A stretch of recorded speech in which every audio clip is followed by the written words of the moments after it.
Ya, silakan tempelkan kesepakatannya.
Saya pelajari di modul 1.4 kenapa seorang guru, apalagi calon guru bergerak, itu dikonsepkan harus memiliki visi dan misi mewujudkan sekolah yang berbudaya positif.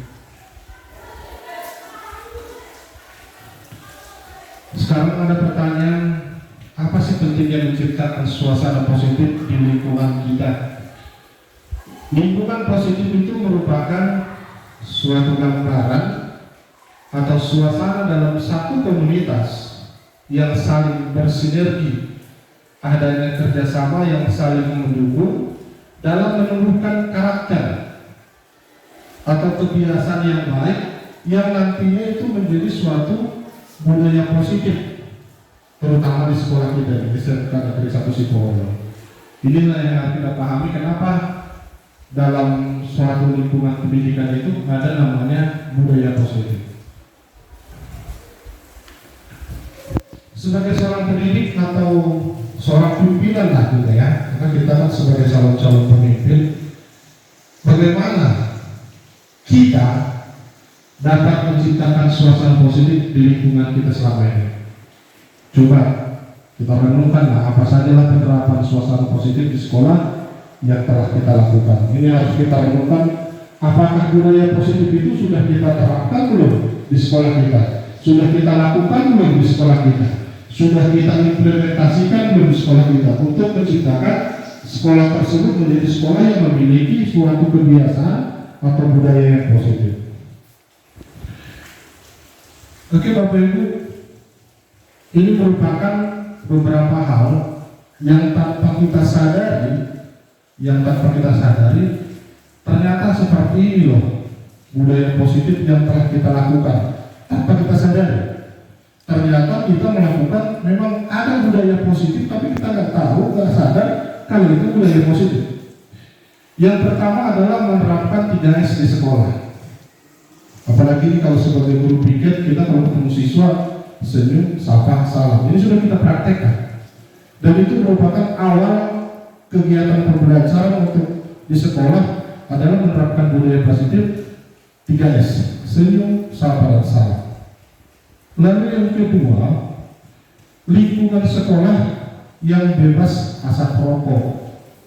Inilah yang sebagian besar ya, Pak Sidomea, Pak Berianto, Pak Tomos, itu kalau ngajar itu selalu merokok di luar, nggak pernah merokok di dalam. Ini penerapan budaya positif juga itu.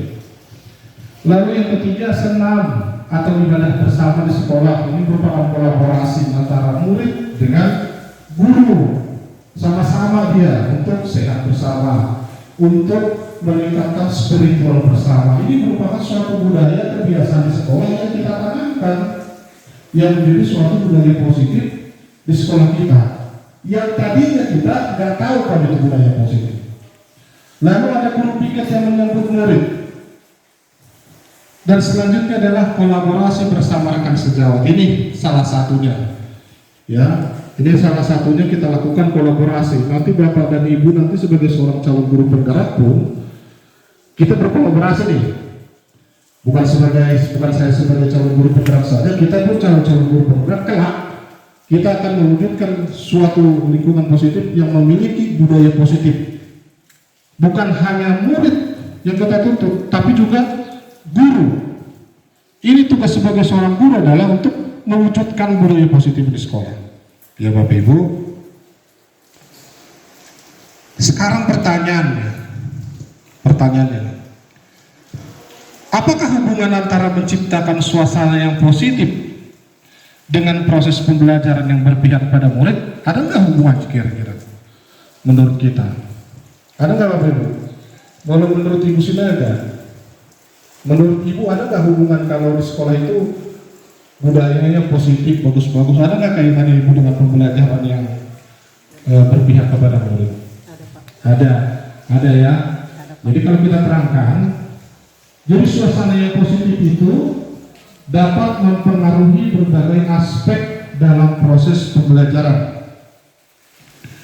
Yang pertama adalah dia meningkatkan motivasi belajar murid hingga hasil belajar yang diperolehnya. Jadi semakin semangat untuk belajar. Karena sekolah kalau kita tinggal di suatu lingkungan yang positif, itu akan membawa efek aura yang positif juga. Pasti. Lalu lingkungan yang positif itu menciptakan lingkungan pembelajaran yang berpihak pada murid. Artinya seperti ini, siswa semakin termotivasi. Oh, guru saya juga bersikap positif. Oh, guru saya kalau datang senyum, sapa, salam, sayangnya seperti itu. Akhirnya menumbuhkan suatu kebiasaan bukan hanya untuk guru, tapi juga untuk siswa. Seperti apa gurunya, siswanya juga seperti itu. Itu yang mau kita harapkan budaya positif di sekolah. Dan juga lingkungan belajar itu nanti dapat berkembang secara optimal. Kalau kita sama-sama berkolaborasi nih untuk mewujudkan suatu visi-misi guru yang kemarin saya paparkan kemarin, visi-misi guru penggerak, tujuannya adalah semua untuk murid, semua adalah berpihak kepada murid, bagaimana mengembangkan murid itu secara optimal. Nah, sekarang kita belajar konsepnya Bapak Ibu. Konsep dalam menciptakan suatu budaya positif yang pertama adalah kita harus memahami adanya perubahan paradigma yang baru. Lalu kita harus memiliki pemahaman terhadap motivasi perilaku manusia. Lalu kita harus memahami disiplin positif dan juga posisi kontrol kita sebagai seorang guru. Kita juga harus tahu nilai-nilai kebajikan yang harus kita tanamkan kepada murid. Lalu kita bisa membuat konsep budaya positif itu dalam bentuk keyakinan kelas. Dan kita harus paham juga kebutuhan dasar manusia. Kenapa dia bertindak untuk menciptakan budaya positif tersebut. Lalu yang terakhir segitiga restitusi. Jadi segitiga restitusi ini baru ya. Saya baru dapatkan pemahaman ini di guru putra. Seperti apa nanti kita lihat. Ya. Yang pertama paradigma baru. Ini kalau kita lihat ada profil belajar Pancasila. Pembelajaran dengan paradigma baru itu merupakan pembelajaran yang dirancang sesuai dengan pembelajaran berdiferensiasi, yaitu pembelajaran yang berniat pada murid untuk mewujudkan profil belajar Pancasila. Jadi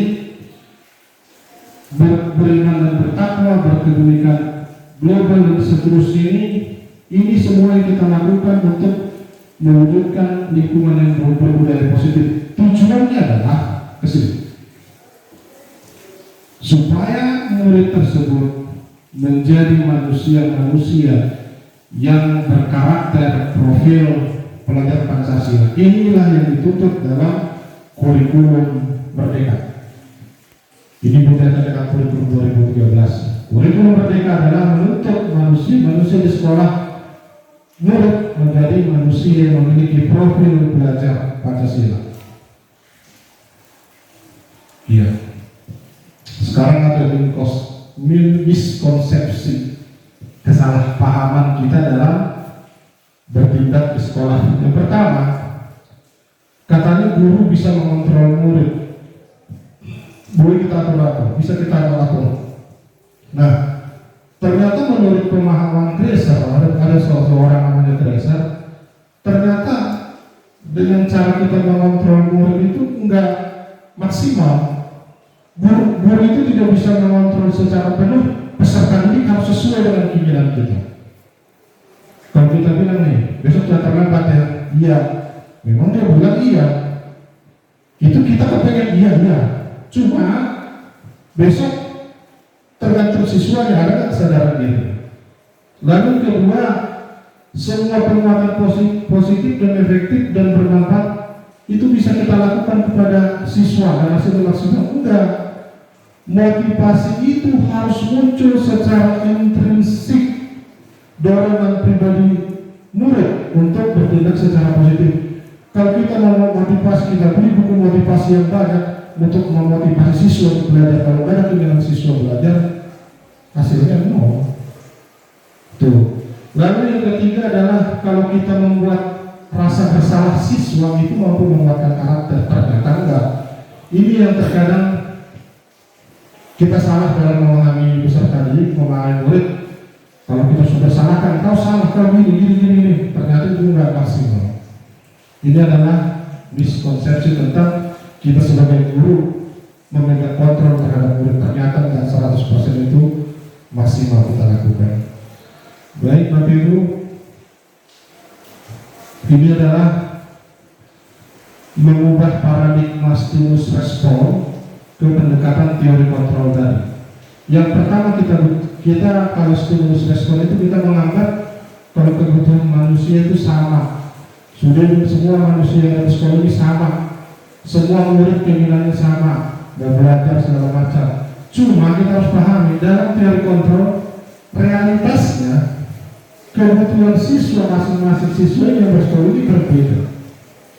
Lalu kedua, ini poin yang keempat kita contohkan, perilaku buruk itu dilihat sebagai suatu kesalahan. Jadi kalau ada siswa yang salah, itu terlambat contohnya, itu sudah dilejat seperti kau salah. Tapi kalau misalkan teori kontrol, semua perilaku itu kita harus analisis tujuannya seperti apa. Makanya kemarin ada saya lihat video, ini video ya sebagai pengalaman kita sebagai guru. Ada tiap hari siswa terlambat dalam perempuan.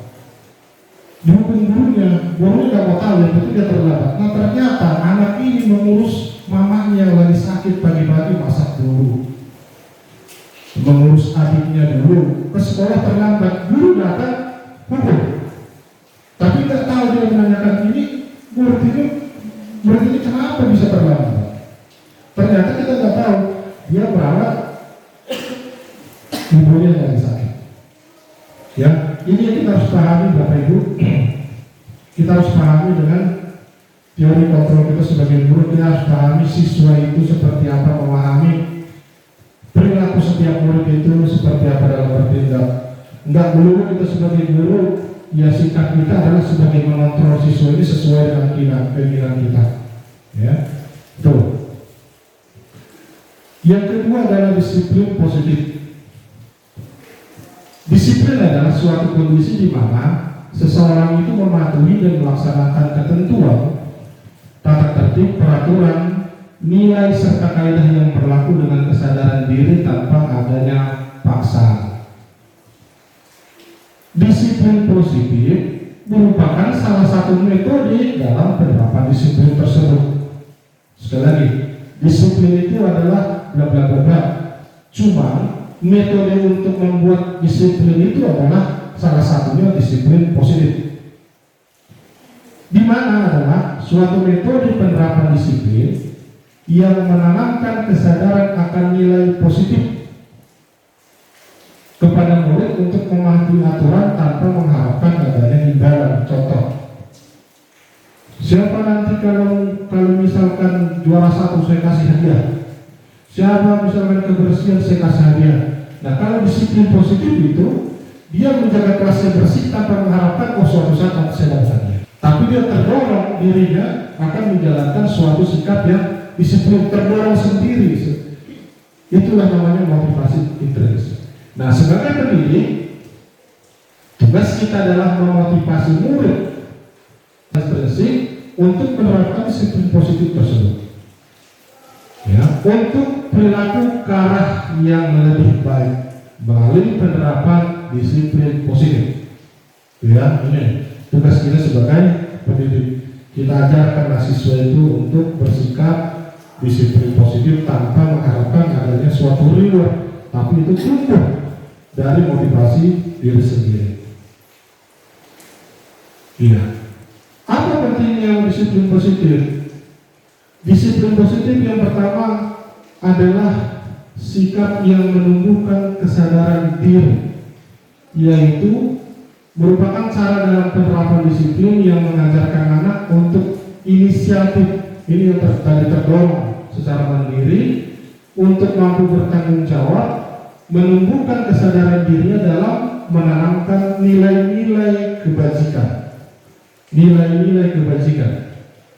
Yang kedua, disiplin positif itu adalah untuk mengarahkan anak mengendalikan atau mengontrol perilaku dirinya dalam melakukan suatu tindakan yang akan berdampak kepada dirinya. Jadi jaga-jaga lagi untuk menghindarkan sanksi.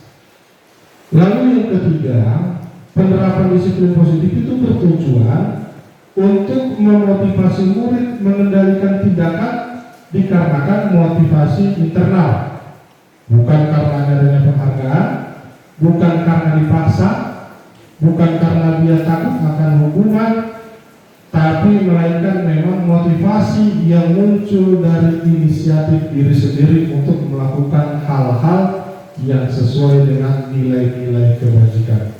Jadi intinya murid tersebut berubah ke arah perilaku yang lebih baik tanpa mengharapkan adanya pujian, imbalan, dan seterusnya.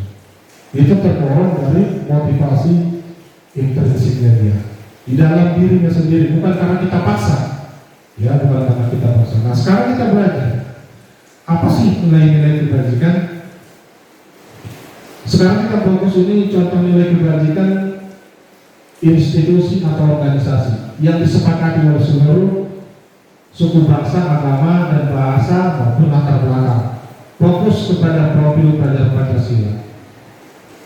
Nilai-nilai yang dimunculkan yang merupakan suatu nilai kebajikan adalah beriman dan bertakwa kepada Tuhan Yang Maha Esa, dan berakhlak mulia, berkebinekaan global, gotong royong, mandiri, kreatif, dan bernalar kritis yang tergabung dalam suatu karakter profil pelajar Pancasila. Inilah nilai-nilai yang kita munculkan dari siswa.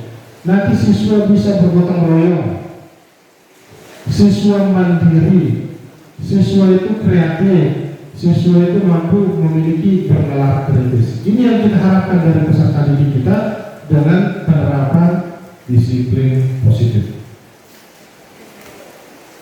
Lalu kita akan pelajari lagi Bu, konsep dalam penerapan budaya positif itu adalah kita harus memahami, ya, selamat datang untuk Bapak Arlen. Kita harus memahami kebutuhan dasar manusia. Kebutuhan dasar manusia adalah sesuatu yang harus dipenuhi untuk menjaga kehidupan yang sehat dan berkelanjutan. Seluruh tindakan yang dilakukan memiliki tujuan tertentu, dan yang dilakukan seseorang adalah tujuannya untuk memenuhi kebutuhan dasar hidupnya. Jadi ini semua orang, ini semua murid, guru dan seterusnya, ketika melakukan sesuatu, bertindak sesuatu, itu terdorong oleh kebutuhan dasar manusia. Apa saja kebutuhan dasar manusia? Yang pertama, kebutuhan untuk bertahan hidup. Lalu kebutuhan akan cinta dan kasih sayang. Yang ketiga, kebebasan. Yang keempat, kesenangan. Yang kelima adalah kekuasaan. Nah, contoh simpel yang saya bilang. Terkadang siswa itu butuh yang namanya senang. Kalau kita dalam belajar perlu kita menerapkan yang namanya bermain. Apa itu istilahnya teh? Kita menerapkan joget-joget dulu. Iya, ice breaking. Perlu ice breaking. Karena siswa itu butuh dia kesenangan. Lalu siswa itu ternyata butuh juga cinta dan kasih sayang. Perlu ditanya. Contoh kita masuk ke kelas tertentu, kebetulan siswa ini kemarin masuk. Oh, kamu kemarin kemana? Sakit, sakit apa? Perlu ternyata dia dibikin seperti itu. Iya, perasaan kita kepada siswa itu kita anggap harus ada kita cinta dan kasih sayang. Ya, lalu ada lagi kebebasan.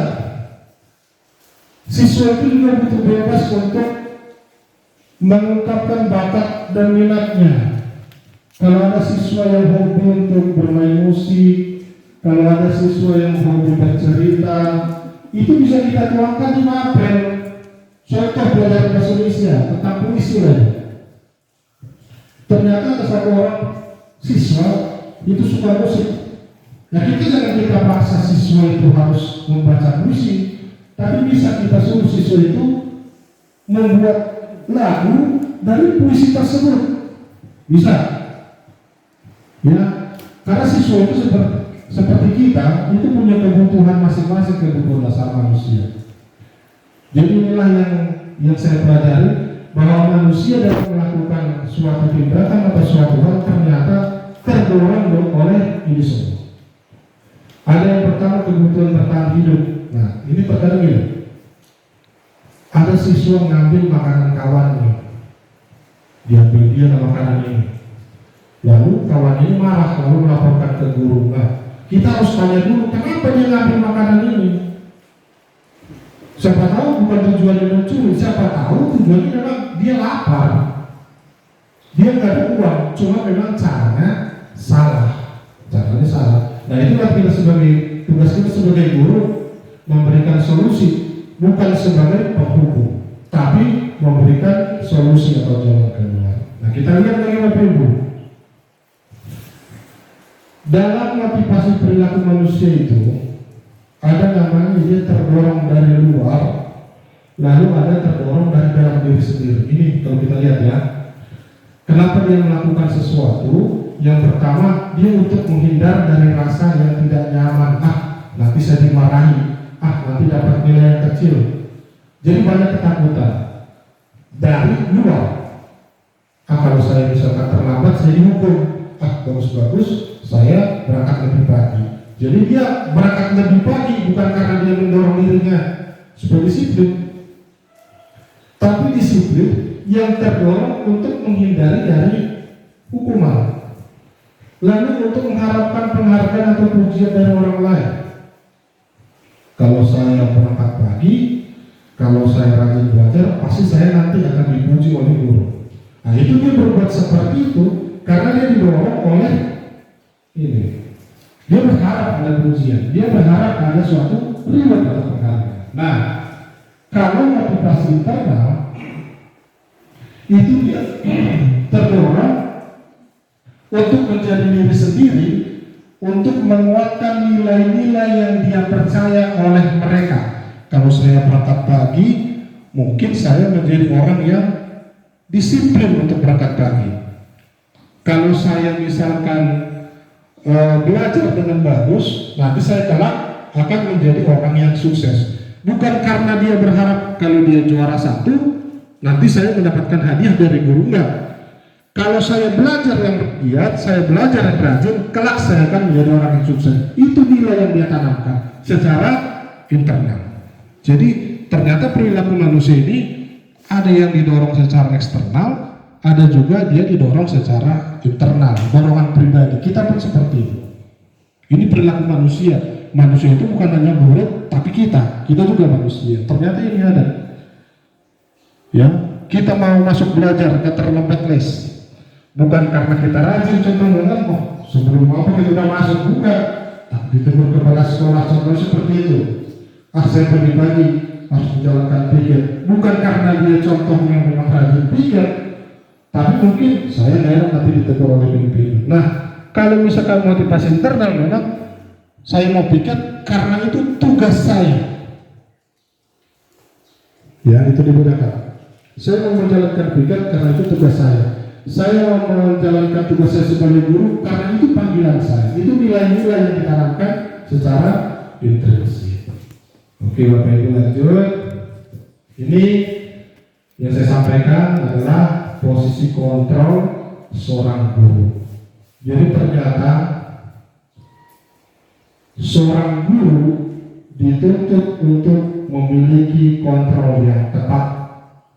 Sekali lagi, seorang guru dituntut untuk menjadi atau memilih kontrol yang tepat.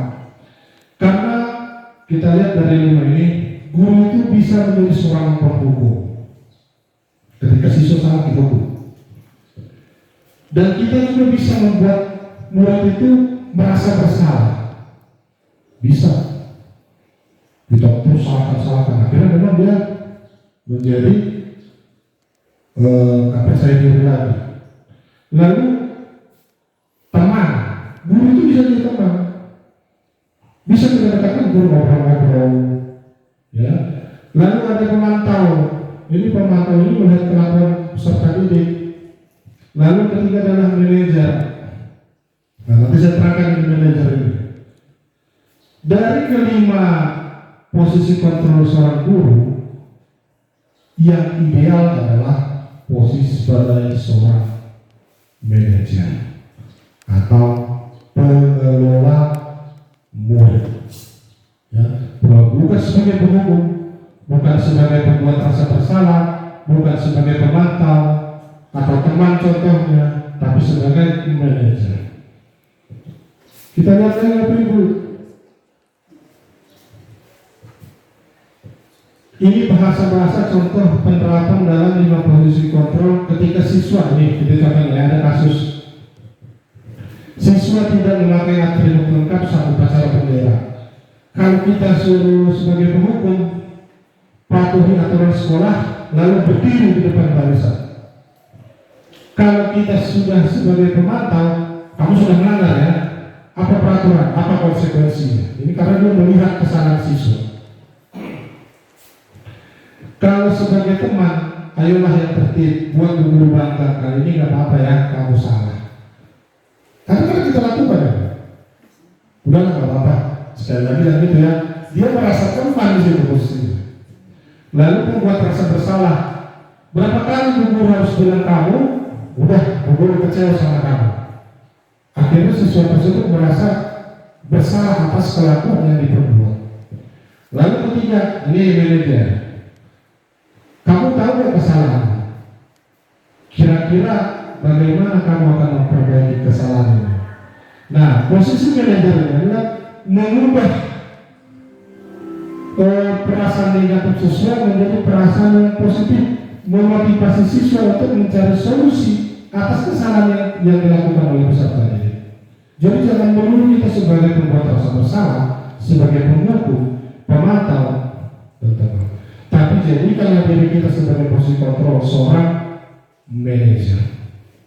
Bapak Ibu, posisi kontrol seorang manajer adalah di mana guru berbuat sesuatu itu bersama dengan murid, mempersilahkan murid untuk mempertanggungjawabkan perilaku, lalu mendukung murid agar dapat menemukan solusi atas permasalahan yang ada pada dirinya.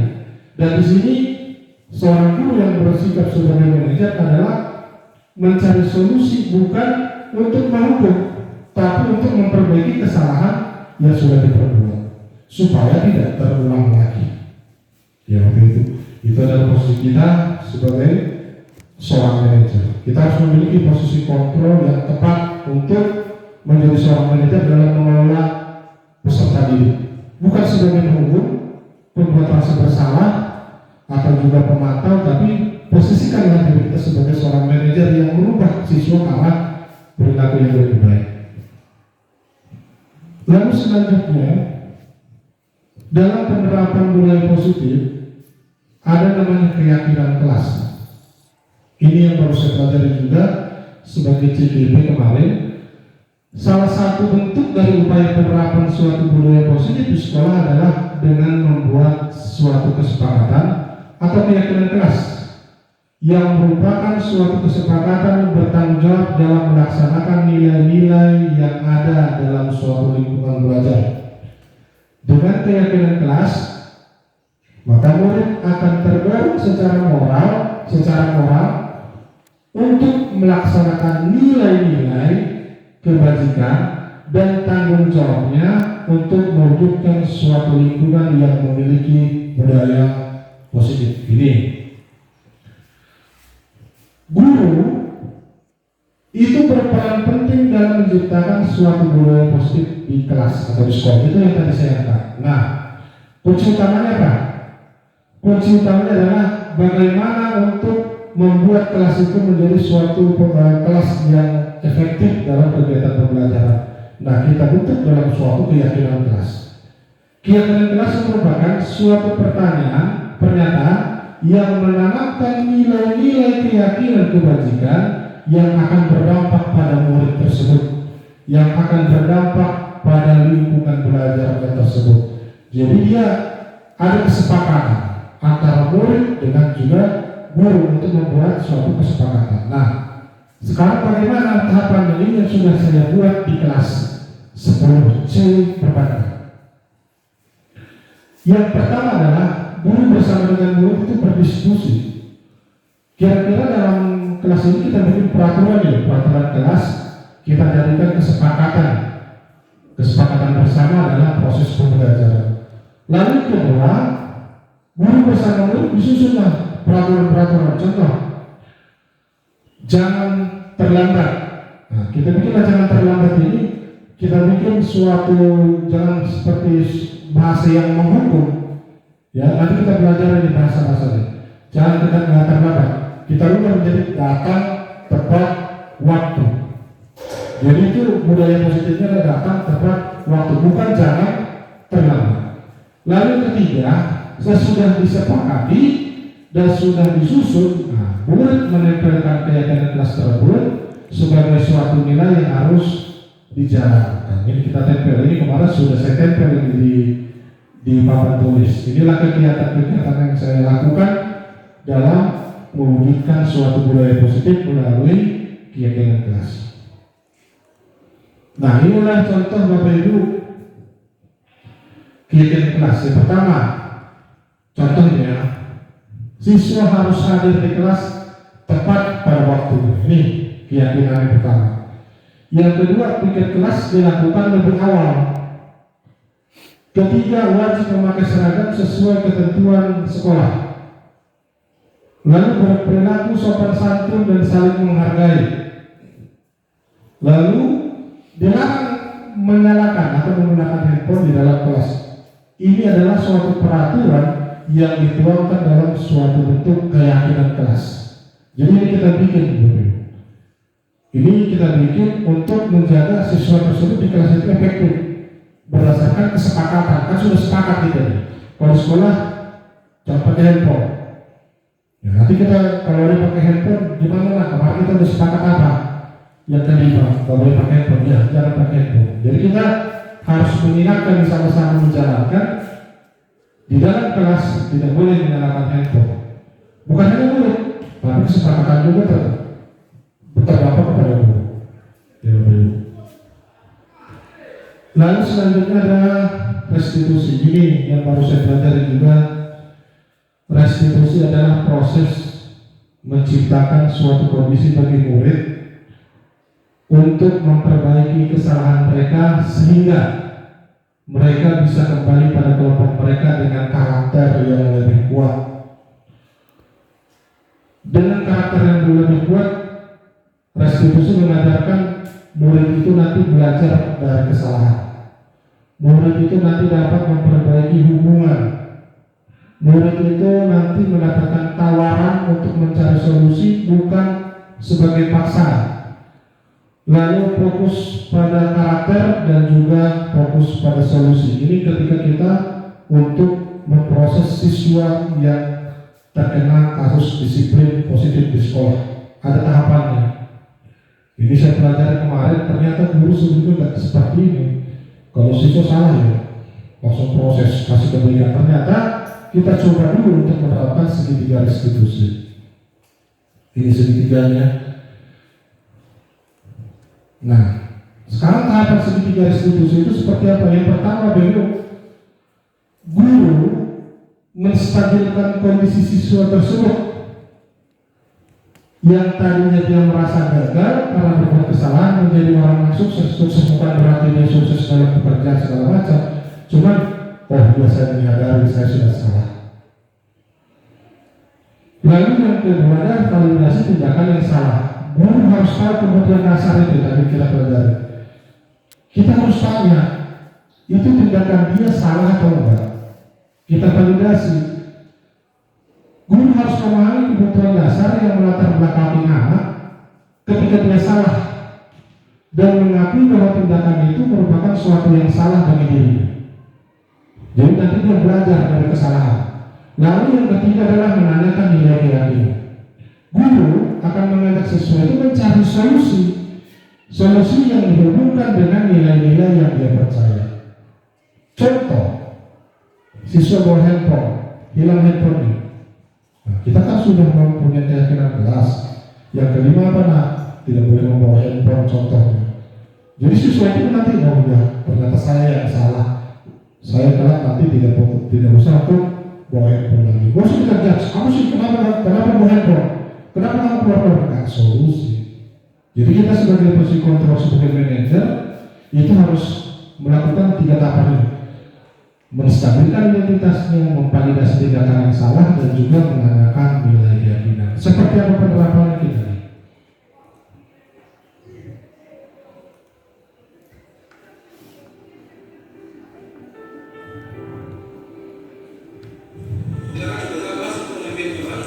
Ya. Ini adalah penerapan segitiga restitusi Bapak Ibu. Sekarang kita perhatikan dulu. Ini nihil ya? Semuanya masuk. Oke.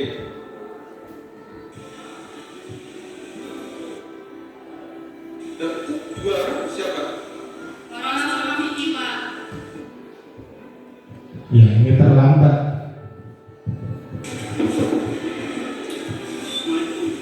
Sudah ada yang mau. Terlambat. Mohon izin duduk. Sebentar, kamu dari mana? Jul. Ini kan belum jam istirahat. Lapar ya? Iya Pak. Tadi belum sempat sarapan. Oke, silakan kalian duduk. Tapi nanti pas jam istirahat kalian menunggu saya. Iya, stabilkan dulu identitasnya. Jangan kita langsung menyalahkan. Iya. Oke. Istirahat Pak Guru. Waktu istirahat.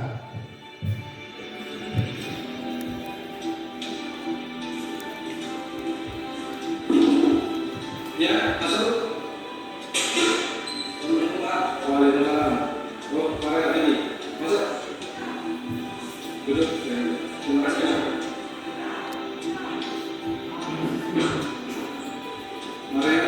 Vicky, coba kalian ceritakan jelas kenapa kalian tadi ke kantin dan terlambat masuk di jam pelajaran. Tadi jam 0 Pak, karena saya lapar, belum sarapan, jadi saya mengajak Vicky pergi ke kantin. Benar tuh? Benar Pak, tadi versus dengan kerjakan Pak. Benar Pak, kata Vicky. Baiklah, Bapak di sini bukan ingin menyalahkan kalian. Bapak ingin kita mencari penyelesaian masalah ini secara bersama-sama dengan baik. Bapak paham kalian ke kantin karena lapar dan belum sarapan. Kalian juga tidak akan berani ke kantin jika tugas kalian belum kalian kerjakan.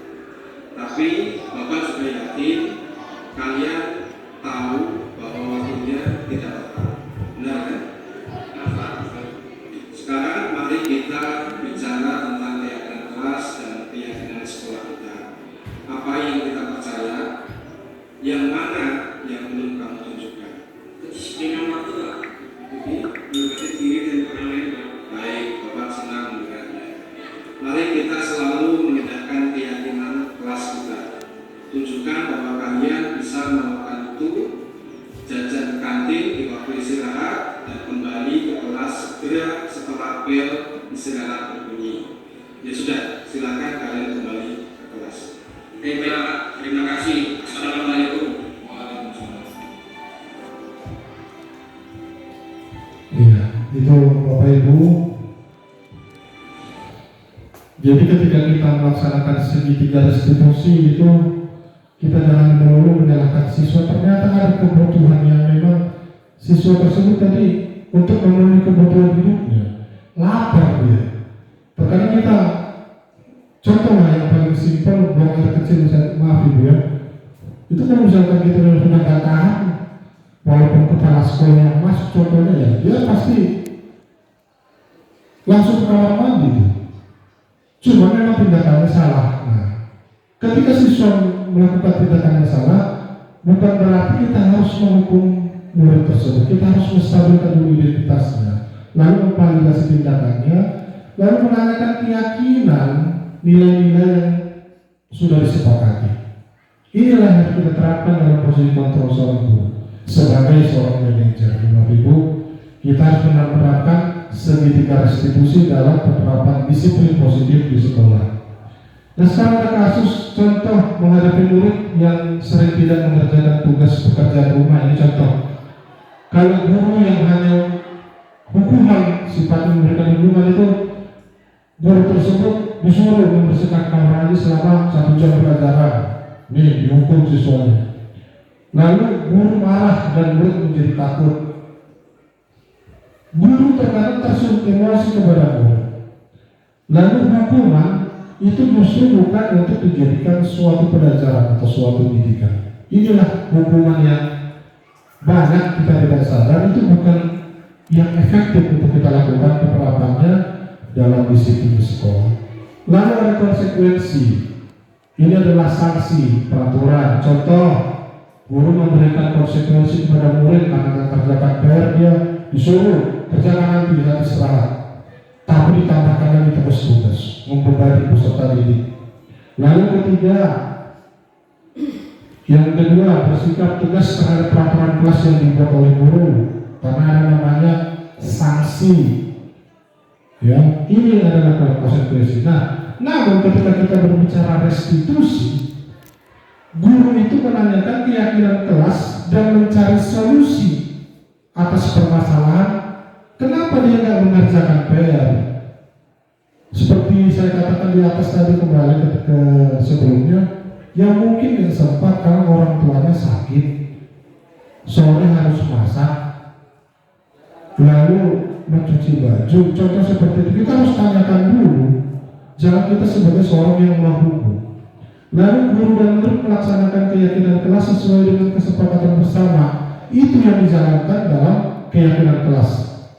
Lalu ketiga, tujuan membuat keyakinan kelas itu adalah untuk menumbuhkan nilai-nilai yang positif kepada peserta didik. Contoh saling menghargai waktu, seperti kasus tadi. Biar dia tahu, janganlah terlambat supaya menghargai waktu.